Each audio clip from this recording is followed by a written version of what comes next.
La nueva pugna de las potencias, Guerra Mundial 3.0 o Guerra Fría 2.0. Desde el estallido de la guerra en Ucrania se ha puesto de manifiesto y de manera muy patente que el planeta y el orden mundial se encuentran en plena fase de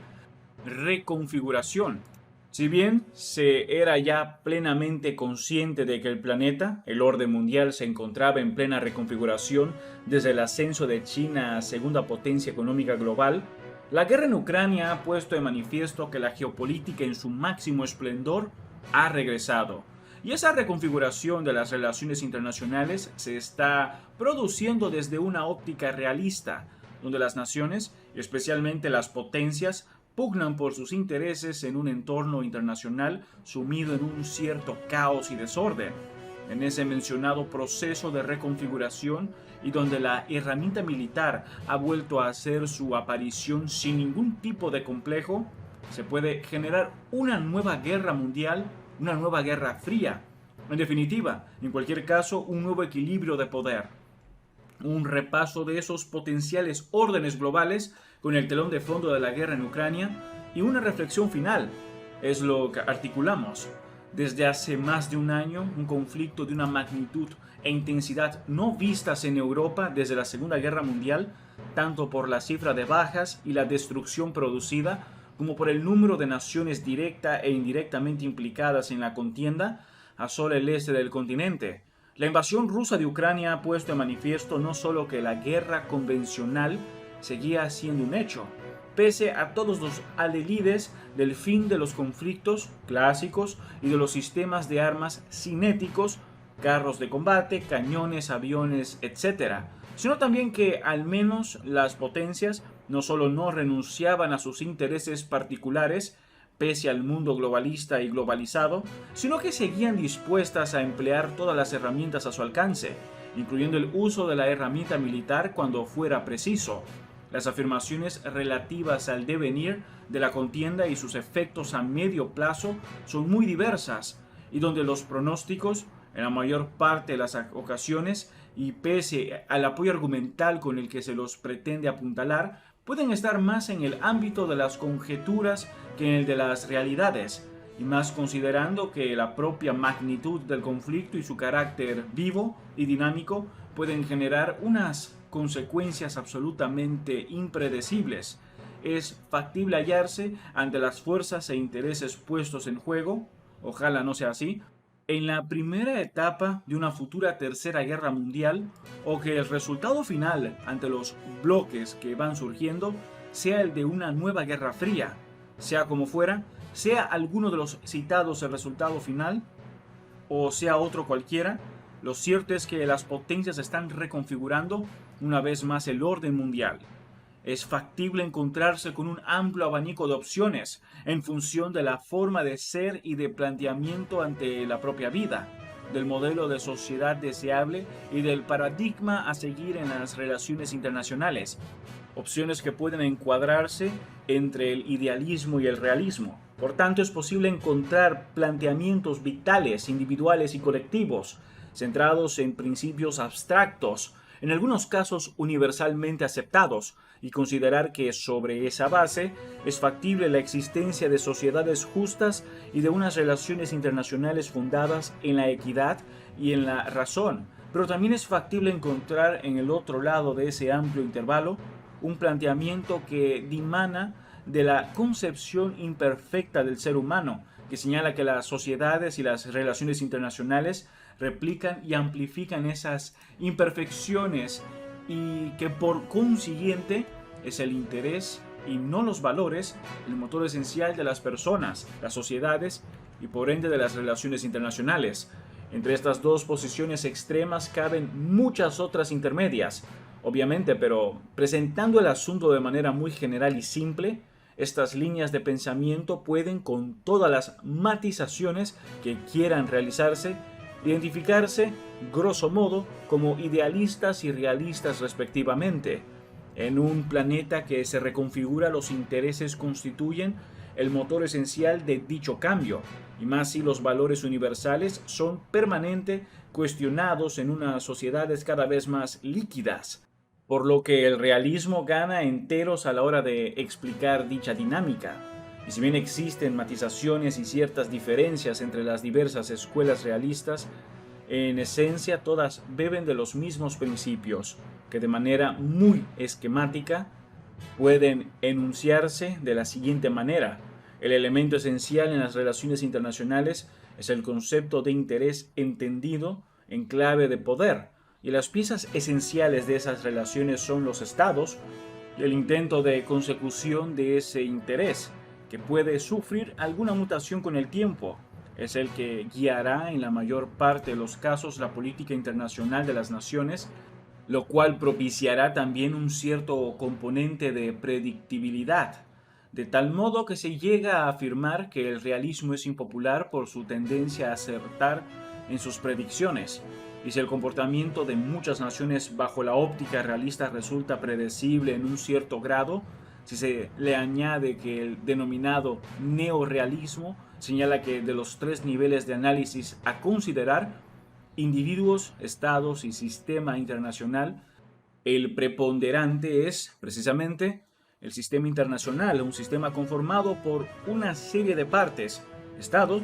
que interactúan entre sí movidas por el interés y que generan que el sistema tenga un componente anárquico, dado que no existe, pese a los intentos de gobernanza global establecidos como las Naciones Unidas, una suerte de gobierno o policía mundial que acaba con ese caos. Por tanto, cada una de las partes de ese sistema internacional tendrá mayor o menor influencia en el mismo en función de sus capacidades, de su poder. Y por ello las potencias, especialmente las grandes potencias, constituyen los elementos clave y los referentes de ese sistema, de ese orden internacional. Tanto es así que en referencia a ese orden mundial se habla y se define al mismo en múltiples ocasiones con los términos unipolar, bipolar, multipolar, en función del número de grandes potencias que sean preponderantes en el sistema. Si el sistema internacional está regido por el interés, resulta caótico y se dinamiza y disputa esencialmente al compás de las grandes potencias. ¿Cuántas de estas pueden convivir manteniéndose un cierto grado de orden? En ese sistema caótico y sin un orden superior, puede pensarse que el sistema tiende finalmente a que solo pueda quedar como adalid y vencedor del mismo una gran potencia, una superpotencia, un hegemón. Es el conocido como mundo unipolar. En un mundo unipolar donde una gran potencia es la absolutamente hegemónica, esta puede tomar decisiones y emprender acciones a escala planetaria de manera plenamente individual y autónoma, y ninguna otra nación ni coalición podrá hacer frente a dicha superpotencia con garantías de éxito. Esto se produjo considerando que el mundo conocido acababa en Finisterre, en determinadas etapas del Imperio Romano, o ya a escala realmente planetaria durante la era de la España imperial en sus momentos de mayor esplendor. Habitualmente se considera que tras el fin de la Guerra Fría